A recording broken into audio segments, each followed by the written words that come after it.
Hello, what's up, guys? My name is Anas Faruqi, and today we'll be doing chapter number 3, O level biology, movement into and out of the cell. First, before we start to get a bit of an overview, we will be learning that how do compounds such as carbon dioxide, oxygen, how do these components leave the cell and enter into the cell? What sort of transport system is there in our body, in our cells, tissues? So we'll be going through that today. All right, so let's begin.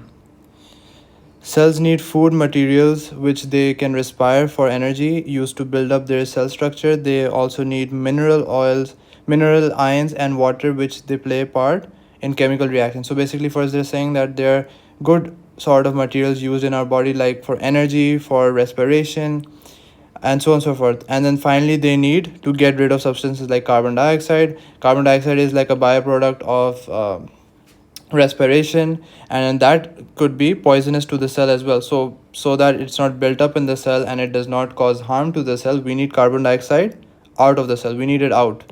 So how do the good substances enter into the cell, and how do the poisonous compounds and substances leave the cell?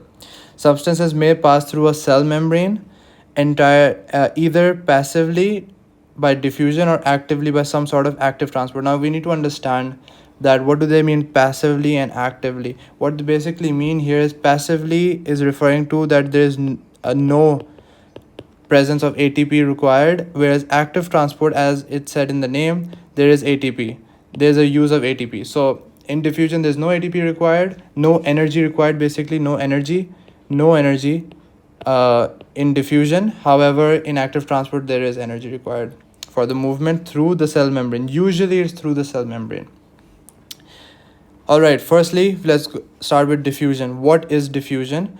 A few things we need to learn. What is diffusion? Where does the energy for diffusion come from? If there is any energy required, how do substances move into and out of the cell by diffusion? How important is diffusion to living organism? And lastly, what effect do surface area, temperature, concentration gradient, and distance have on diffusion? So there are four factors as they're mentioning here. Number one, surface area. Number two, temperature. And number three, concentration gradient. And lastly, number four, distance. So these affect the rate of diffusion, that how fast the molecules are traveling in and out of the cell, right? Let's start with the key definition. Diffusion is the net movement of particles from a region of a higher concentration to a region of lower concentration, and that's down the concentration gradient as a result of their random movement. All right. Now, before we get into all the other things that they say here, I'm just going to give an easy example. Example ऐसा है कि for example we have a room here, ठीक है. इस room के जो ये वाला कोना है ना, इस कोने में आई स्प्रे सम एयर फ्रेशनर, ठीक है. मैंने यहाँ एयर फ्रेशनर स्प्रे किया हुआ है, ठीक है. एंड ये जो दूसरा पार्ट है इस पूरे रूम का, it does not have air freshener. Alright. Now what happens is because of the phenomena of diffusion, ये जो डिफ्यूजन है इसकी वजह से जो एयर फ्रेशनर के जो पार्टिकल्स यहाँ भरे हुए थे, बिकॉज एयर फ्रेशनर के पार्टिकल्स यहाँ are in higher concentration and यहाँ तो है ही नहीं, यहाँ तो ज़ीरो है, लोअर कॉन्सेंट्रेशन. क्या होता है, हायर कॉन्सेंट्रेशन से लोअर कॉन्सेंट्रेशन की तरफ पार्टिकल्स जाएंगे. सो होगा ये कि जो ये एयर फ्रेशनर के पार्टिकल्स हैं, they will start diffusing to the other parts of the room. तो जब भी आप जैसे एयर फ्रेशनर एक पार्ट ऑफ रूम में करते हो, तो 2-3 मिनट बाद जब आप रूम में आओगे, आपको पता चलेगा कि पूरे रूम में उस एयर फ्रेशनर की स्मेल होगी. ऐसा नहीं हो कि बस एक कोने में होगी, right. That's because of the phenomena of diffusion. So basically what will happen is these air freshener particles, they will start diffusing throughout the room from higher concentration to lower concentration. Net movement ये है कि for example अगर let's suppose इस area में 2 particle हैं and जो ये पूरा एरिया है इसमें let's suppose हाँ 2 पार्टिकल है. तो if one particle moves from here to here and one particle moves from here to here, there is no net movement क्योंकि particle तो दो ही रहे. Whereas if one particle moved from this area to this area and no particle moved from this area to this one, so what happens is there is a net movement from this area to this area. So this is something you need to understand what net movement is. And एक और बार मैं just थोड़ा सा explain कर देता हूँ. Let's suppose यहाँ दो रूम्स हैं, रूम ए, रूम बी. ठीक है, यहाँ रूम ए में लाइक पांच पार्टिकल्स हैं. ठीक है, एंड रूम बी में there let's suppose 4 particles. Now what happens is here, let's suppose there are 8 particles. Okay, in room B there are about 4, 5, 6, 7. Now what happens here is that until the particles यहाँ जो exchange हो रहे हैं, until they don't become equal in both, they will still be net movement. So what's gonna happen here is there's 1, 2, 3, 4, 5, 6, 7, and there's about 5 here, right? What's gonna happen here is one particle from here is gonna move here, and now there will be 6 particles here and 6 particles here, right? Now even if 2 particles move from here to here and 2 particles move from here to here, there is no net movement because the particles will still stay 6 and 6. Net movement is when, for example, at the start there were 5 particles in A and there were 7 in B. Because one particle moved from B to A, now it has become 6 and 6. There was a net movement from B to A. That's what net movement is called.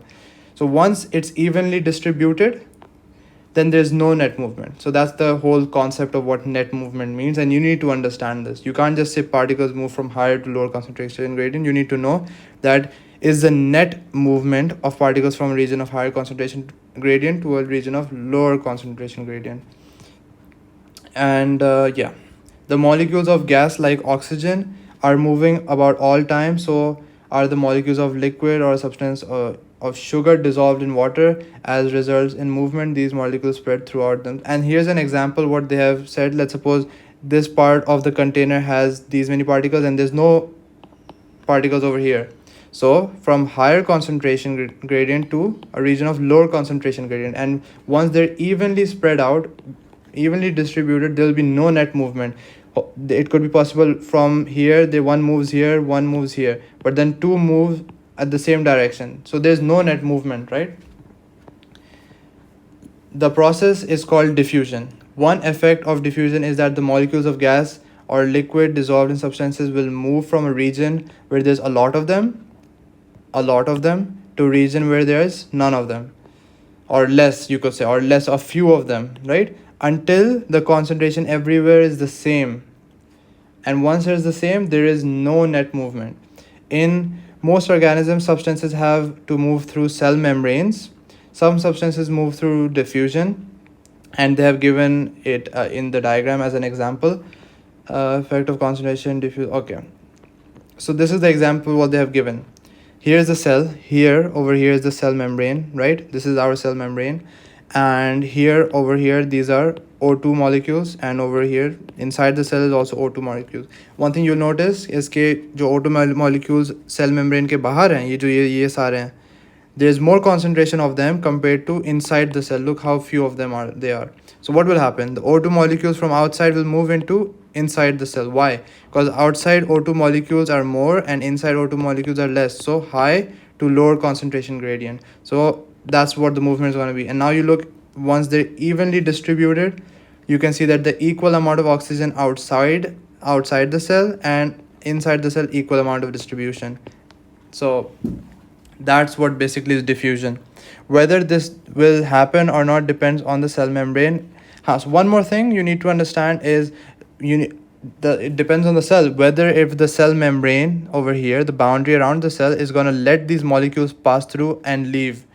So whether this will happen or not depends on if the cell membrane will let the molecules pass through. Small molecules like water, carbon dioxide, and oxygen can pass through the cell membrane quite easily. Something very important you need to know, molecules like these easily pass through or leave the cell. So diffusion tends to balance these concentration of these molecules inside and outside the cell at all times. When a cell uses oxygen for its aerobic respiration, aerobic means in the presence of O2, when there's O2 present, the concentration of oxygen inside the cell falls. Why does it fall? Because the O2 is being used up in this process. When O2 is being used up, O2 concentration is gonna fall. It's gonna fall. So it falls, so oxygen molecules diffuse into the cell until the concentration is raised again. In this example here, you can imagine okay, there's respiration going on here. There's respiration here, right? There's respiration going on, and because of that, O2 levels fall here. It's being used up. So now O2 levels from outside are gonna enter inside. Okay. Diffuse into the cell until the concentration is raised again. During tissue respiration, carbon dioxide is released, so its concentration inside the cell increases. Once again, the diffusion takes place, but this time the molecules move out of the cell. In this way, diffusion can explain how cells take in oxygen and they get rid of carbon dioxide, something which is poisonous, right? As we discussed earlier, it's poisonous. So in this example, we are considering, let's suppose the light blue color is oxygen. Let's just mark that. Light blue color is oxygen. And if we were to mark the poisonous, the red color over here, is carbon dioxide, okay? Very few carbon dioxide molecules outside the cell. So what's going to happen here?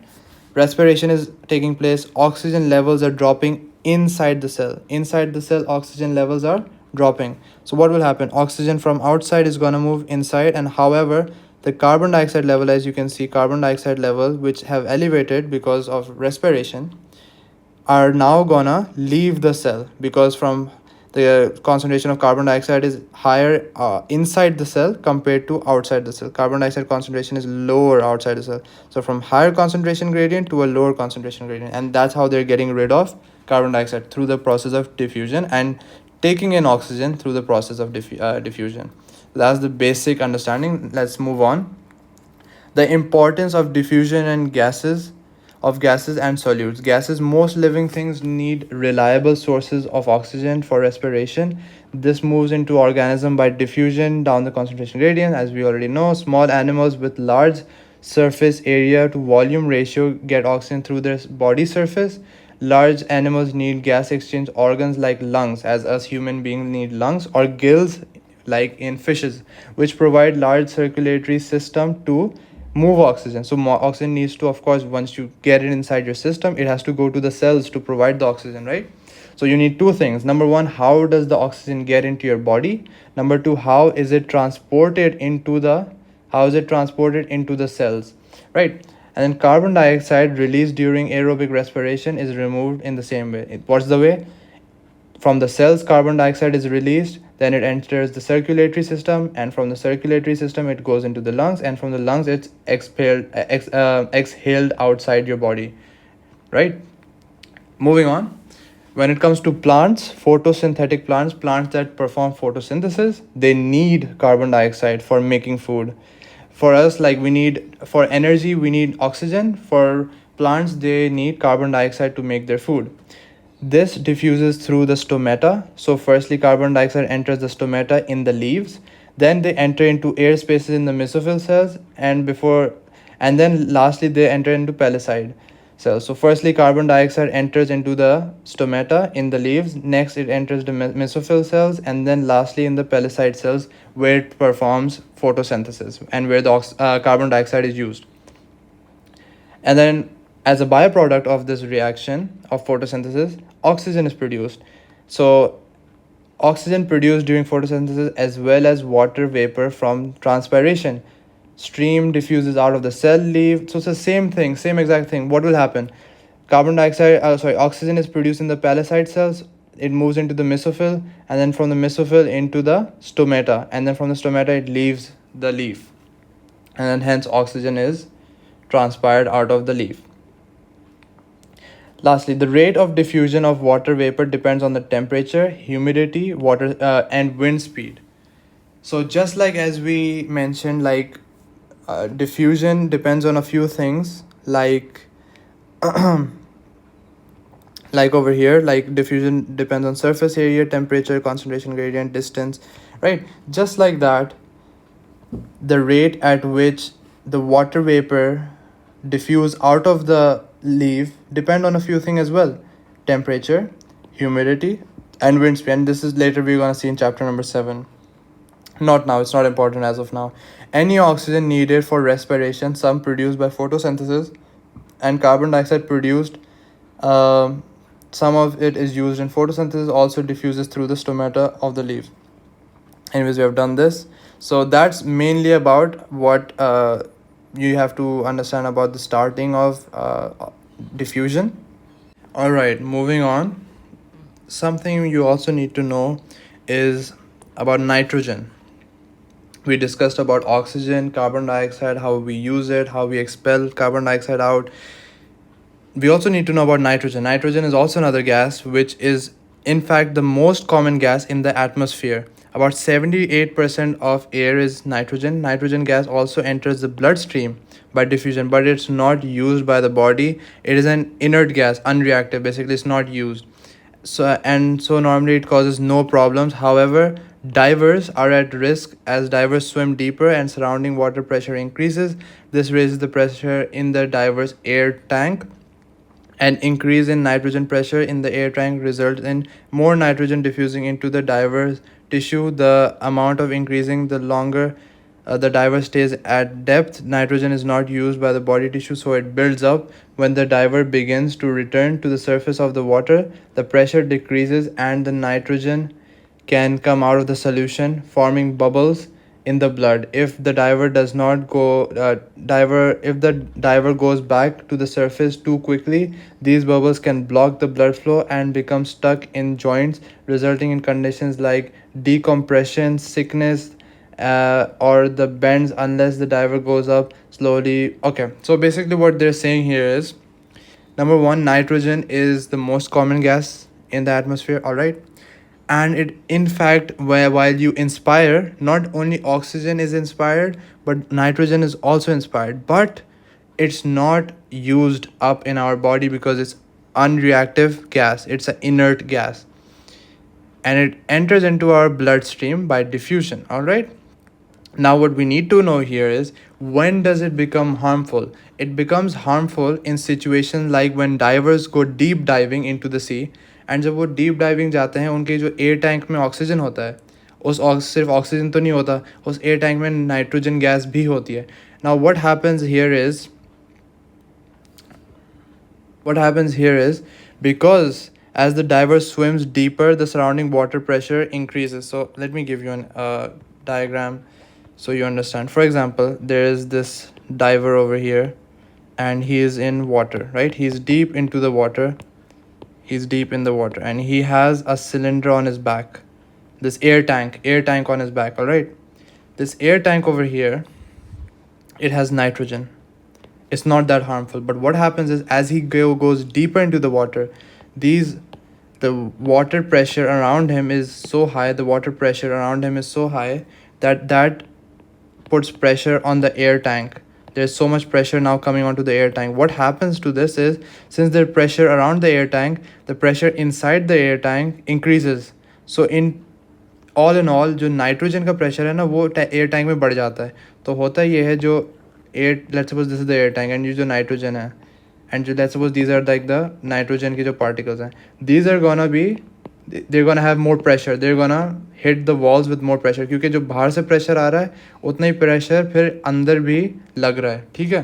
तो what happens is, nitrogen का pressure बढ़ जाता है, and इस nitrogen के pressure की वजह से when the person inhales oxygen from the air tank, a lot of the nitrogen enters into his bloodstream, and that nitrogen has so much pressure, it enters into the tissue and it's accumulated, वो भर जाता है tissues के अंदर, and that's toxic to the cells. Why is it toxic to the body and the tissues? Well, it's toxic because when the person is when he's beginning to return to the surface, the pressure decreases and the nitrogen can come out of the solution, forming bubbles. So what happens here is, nitrogen in your body can form bubbles in the blood, which is not good. Your blood should be a proper stream, कोई बीच में bubbles नहीं होने चाहिए, वरना there will be a problem in the blood flow. So if a deep sea diver goes deep into the water and then he comes out quickly back to the surface, there are chances of bubbles in his bloodstream, and that's gonna be a problem that can block the blood flow, and that can become stuck in joints, and there's multiple complications जो हो सकते हैं इस condition में. So what is recommended here? The diver goes slowly, in planned stages. The effect of nitrogen bubbles can be lethal and can only be stopped by rapid recompression. So one way is that this slowly in planned stages go up, कि थोड़ा थोड़ा करके वो ऊपर level तक फिर जाएं. And the other, it can only be stopped by recompression. All right, this is something you need to know about nitrogen. It's a very interesting thing to know. Moving on, solutes. Scientists think that some mineral ion solutions like nitrates and magnesium diffuse through the tissues of plant roots, but that most are absorbed into the root by active transport. We will get to what active transport is, but basically scientists think that जो plant के roots हैं और roots के अंदर जो सारे soil के अंदर न्यूट्रिएंट्स होते हैं वो अब्जॉर्ब कैसे होते हैं प्लांट के through. Usually it's by active transports, not bye diffusion. In ileum, which is a part of small intestine in the human body, water soluble vitamins like vitamin C is absorbed into the bloodstream by diffusion, right? So basically, let's suppose this is the ileum, and around it are bloodstreams like this. So basically, the vitamin C, which has a high concentration, moves from here into the bloodstream through diffusion. That's basically what they're saying here. That's one of the examples. The other examples, in the kidney, some solutes like urea, minerals, and ions pass through back into the bloodstream by diffusion. That's another example they have said here. At first, glucose is reabsorbed. Not important as of now, these things, okay? Moving on, the last part of today's chapter, diffusion, rates of diffusion. What are the factors that influence the rate of diffusion? All right, so molecules and ions in liquids, gases move around randomly using kinetic energy from movement. The speed with which a substrate diffuses through a cell wall or cell membrane will depend on many conditions. So at which speed are they going to move from point, like from outside the cell into inside the cell? Like, will it take 2 seconds, 3 seconds? How long will it take? How fast is the motion? Depends on a few factors. Factor number 1, the surface area across the diffusion. So the cell membrane or the surface that it's diffusing across, how large is the surface area? How much contact does it have with it? That influence. Number 2, temperature. Number 3, difference between the concentration gradient, basically outside and inside the cell. Number 4, the distance. Let's come to the surface. First one, the surface area. If 100 molecules diffuse through 1 millimeter square of a membrane in 1 minute, then an area of 2 millimeter square should allow twice as many molecules through in at the same time. What does that mean? That means is that it will take half the amount of time for the substances to move from point A to point B, because of double the amount of surface area. All right.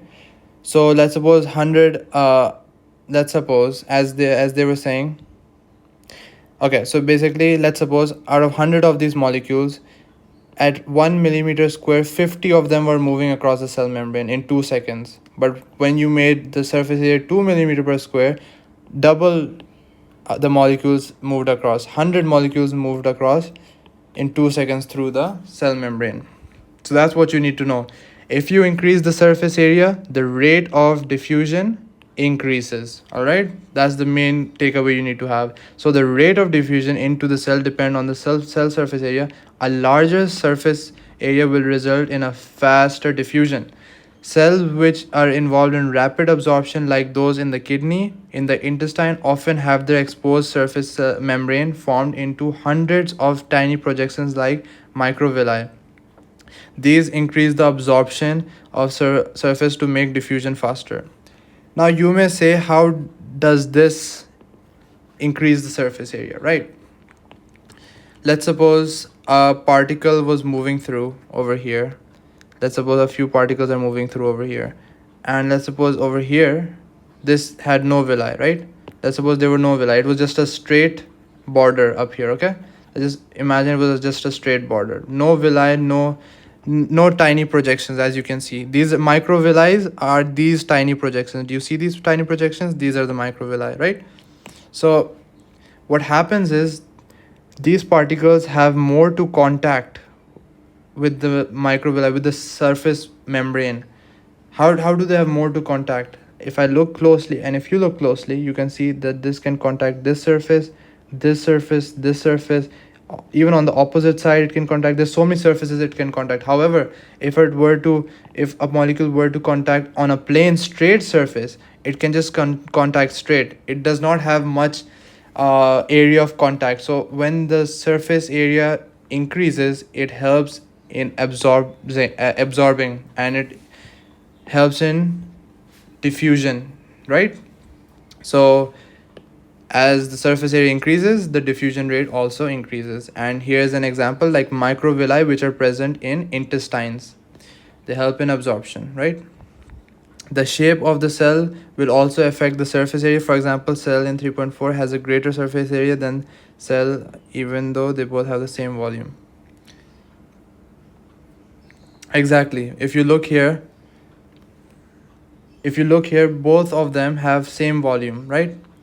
A and B. But if you look, how much surface area does A have? So much surface area for just a particle to collide with. Look at how much.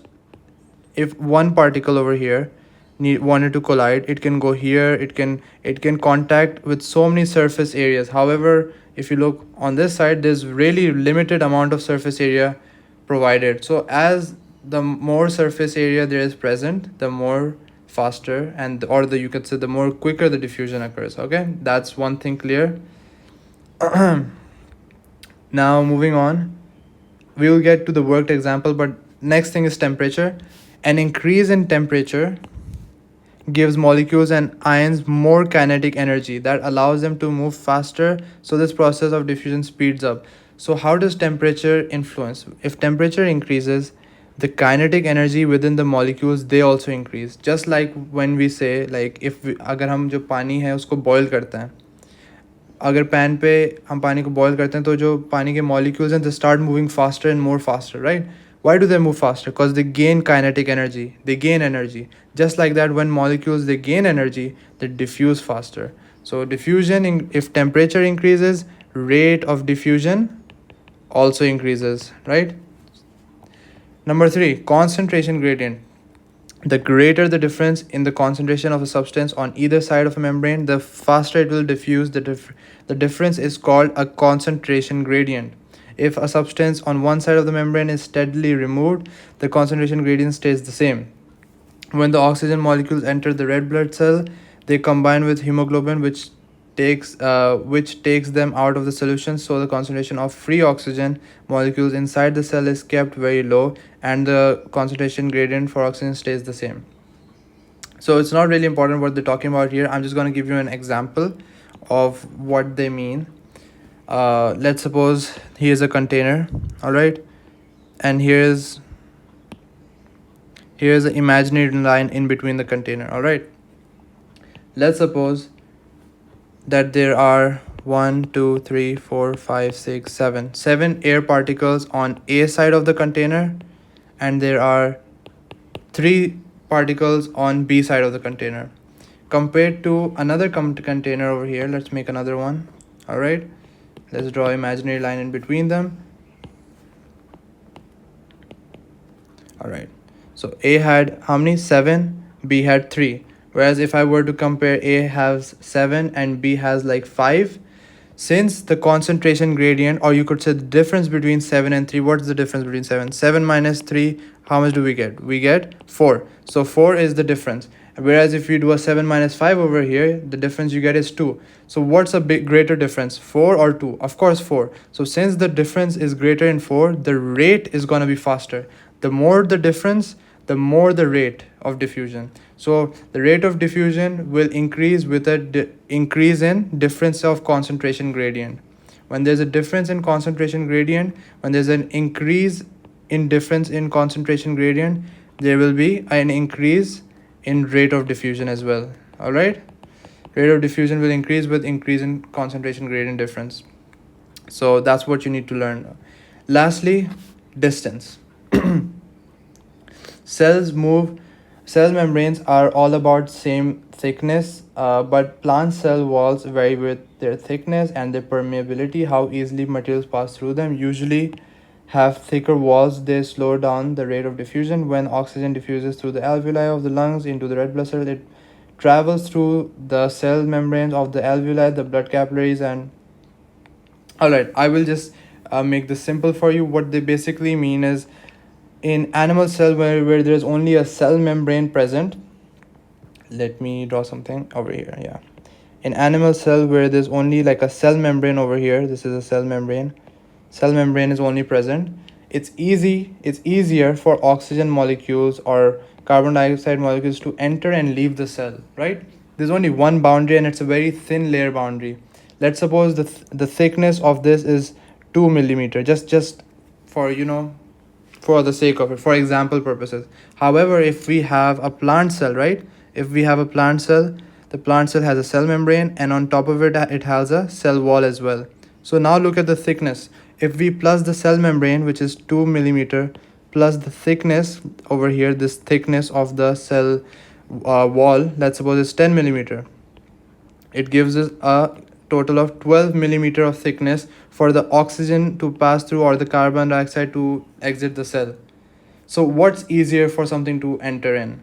Something that's thin, like the cell membrane in itself, or something like it's thick in the plant cell? Of course, something which is thin. Something which is thin is easier for the rate of diffusion to increase, right? For any molecules to diffuse quicker into the cell. However, when there's a thicker boundary, like a cell membrane, it's a thicker boundary, right? It's more difficult for the cells to enter and leave the cell. And that's what they mean over here.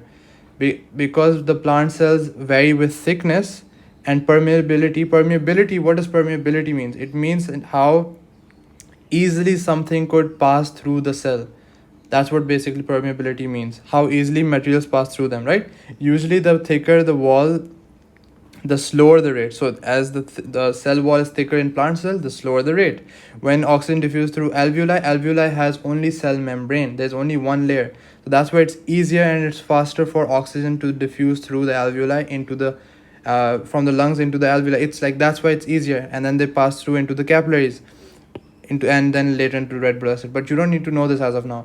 What you need to know is that in plant cells where there's thicker cell wall, the materials pass through slower, there's slower rate of diffusion. Whereas in like animal cells where there's just an cell membrane present, it's easier for things to pass in and pass out of the cell. That's all you need to know for this. And meet you in the next video about, let me see, it's probably about osmosis. Okay, next video is about osmosis, so meet you in the next video. Hope you guys enjoy this one.